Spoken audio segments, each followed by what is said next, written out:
It is that time of the year again, and no, I'm not talking about autumn coming and weather changing and it's raining right now and this is the reason why I'm hiding here under a tree.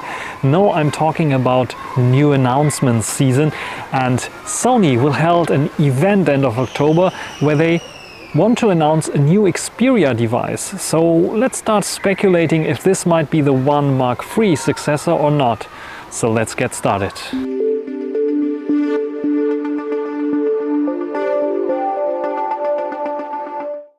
So why I'm thinking that this is a new Xperia device is simply because of the poster that they posted that stated it will be a new Xperia device, and it stated also the announced date, but it also stated a little image where you can see like a sphere on the photo itself, and this could indicate that this might be a camera module and could indicate a big camera update for the successor of the One Mark III, the One Mark IV, which would be very, very awesome if they would announce it right now. And then we know Sony's times when it comes to announcements and then actually releasing the product, it will take a few months. But this could then mean that probably the beginning of 2022, so Q1 2022, we can expect a One Mark IV eventually, but we don't know yet.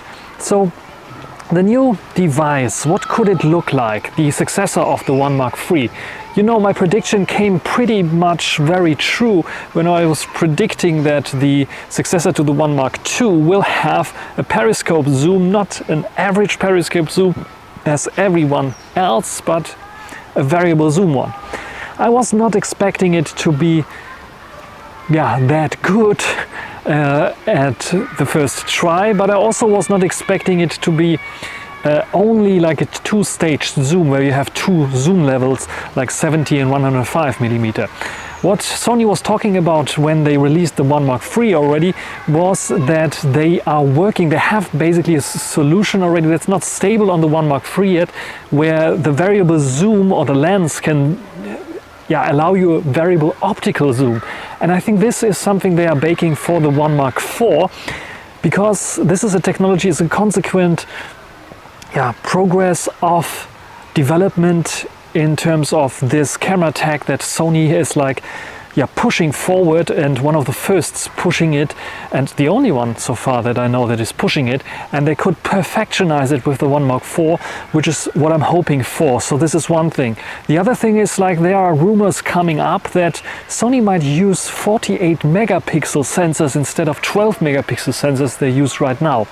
And this is, I think, a very interesting idea to think about when you think about the zoom, variable zoom lens, because what you can do and achieve with the 48 megapixel on the variable zoom is, of course, more pixels, more details, more sharpness, pixel binning that you can use, and some other tricks to compensate for the lens deficits that you will have definitely when it comes to this kind of variable zoom, because you know, it working with magnets and so on, it might be not always accurate, and there might be sharpness lost on the edges and so on, depending on the zoom levels.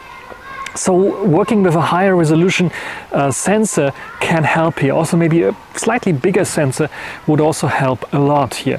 This could also mean that the device gets a little bit thicker. We had this already from the One Mark II to the One Mark III, where the device got a little bit thicker. And I think this might be also the case for the One Mark IV, but we will see. The other thing is that might be very interesting as well is Sony managed to combine a 48 megapixel or 50 megapixel Sony sensor with the fast readout speeds for autofocusing that they need to not lose a feature that the current generation has with the 12 megapixel main camera sensor, that has this fast autofocus with auto exposure, basically 20 frames per second autofocus with auto exposure in between, which is pretty awesome. So actually, someone was calculating it's like 90 frames or 60 frames per second that it can shoot images, and because it's combining images for HDR and so on, this makes a lot of sense. So this would be pretty awesome if they could have found a solution that both can work, like the fast readout speeds, but still having a high resolution sensor, even if it's using pixel binning or something like this to create a 12 megapixel image at the end.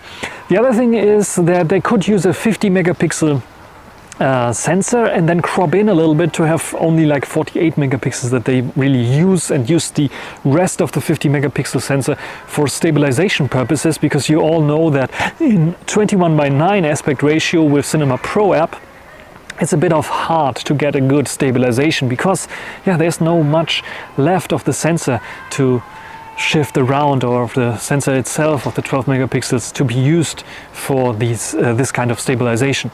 So another idea that is quite interesting, also floating around, and could bring Sony a bit following Huawei in terms of cine lens, would be including a cine lens, an ultra wide angle camera lens with 48 megapixels on the One Mark IV. And this cine lens could have the advantage that you have the ability to have like 16 or 18 millimeters angle field of view, so you have a super wide angle, not too wide, but you have a ultra wide angle that you can use for videography, which is pretty handy for vlogging, just like I'm doing here right now.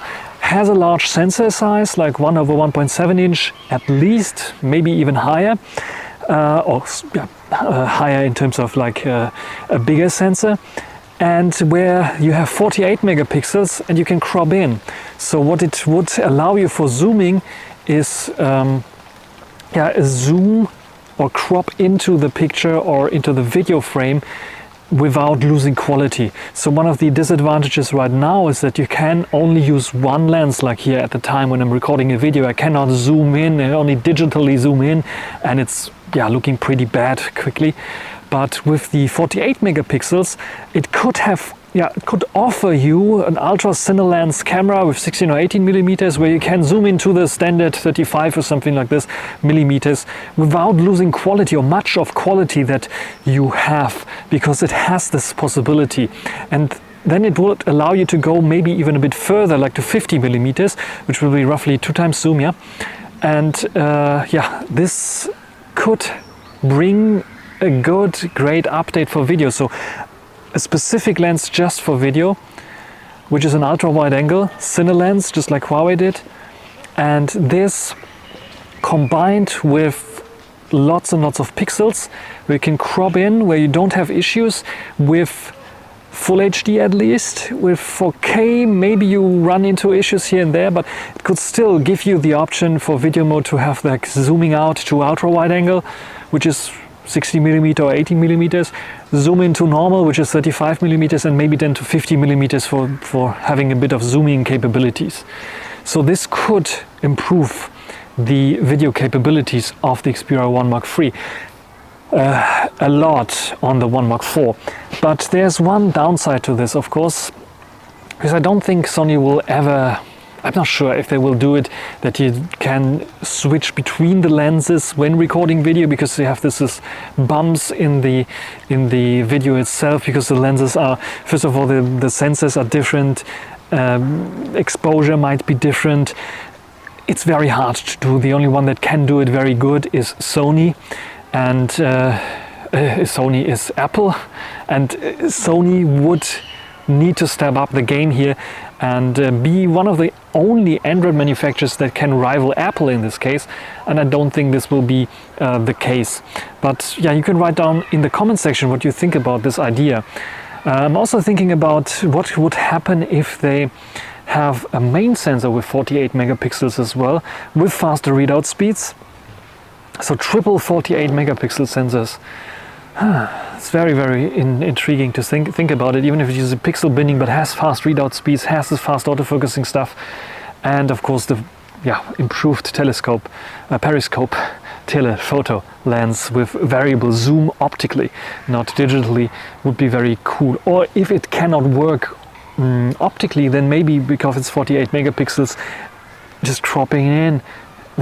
I suggested them in the first time to do, actually, when I was predicting the One Mark III, and only had the 1 Mark II in my hands, that I was hoping for the 48 or 64 megapixel higher sensor where they can zoom in. If not optically, they can zoom in like digitally.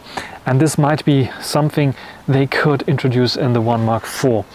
But we will see what will happen. But now to the more interesting thing, what happens to the front-facing camera. You know, the front-facing camera has not really been updated. The only thing they did on the 1 Mark III, is, as far as I can see, is they put a new lens there. So a more narrow field of view lens, and they updated the algorithms to have more HDR, but they need to have a better camera on the front-facing camera to make it easier for vlogging as well, because I'm using the back cameras of the 1 Mark III right now, because the front-facing camera I could not use in this situation where I'm hiding from the rain here under some trees where it's a bit darker. So yeah, what can we expect in terms of front-facing camera? I would say at least 12 megapixels. I would gladly accept also more, like 20 megapixel sensor, good high dynamic range option, good stabilization, maybe even autofocus, because yeah, this would give it another level of possibilities that you can create with this, and yeah, make it more for creators, for content creators. Like, you're focusing on professionals with the Cinema Pro app, definitely, but you also stepped up the game a little bit for content creators with the Photo Pro app and the video mode there, where I can use now this wireless microphone system here that I'm having. Without any third-party applications that I have to use, because it is not supported.